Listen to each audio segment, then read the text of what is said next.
ಅಣ್ಣ ನಮಸ್ತೆ. ಗ್ಯಾರಾಜ್ owner key ನನಗೆ ಕೊಟ್ಟಿದ್ದಾರೆ. ಏನಕ್ಕೆ? ಇವತ್ತಿನ ಗ್ಯಾರಾಜು ನಂದಣ್ಣ. ಅಯ್ಯ ನೀನ್ ಏನಂದೆ? ಗ್ಯಾರಾಜ್ ಇವತ್ತಿಂದ ನಂದು ಅಂದೆ. ಏಯ್ ಕುಯ್ದು ಬಿಡ್ತೀನಿ. ಅದು ನಾನು ಮಾಡ್ಬೋದಣ್ಣ. ಏನಪ್ಪ ಅದ್ರ ಕ್ರೈಮ್ ಡೈರಿ ಬರಕ್ ನಿಮ್ಗೆ ಇಷ್ಟ ಅಣ್ಣ?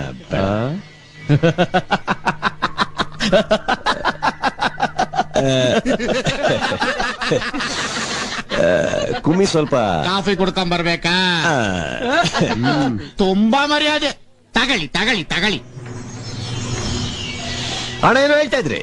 ಕೊಲೆ ಆಗ್ತೀನಿ ಅಂತ ಎಷ್ಟು ಭಯನೋ ನಿನ್ಗೆ? ಕೊಲೆ ಆಗ್ತೀನಿ ಅಂತ ಅಲ್ಲಣ್ಣ, ಕೊಲೆ ಮಾಡ್ಬಿಡ್ತೀನಿ ಅಂತ ಭಯ ಅಷ್ಟೇ. ಅಯ್ಯ ತೇರಿಗೆ ತಗೋ.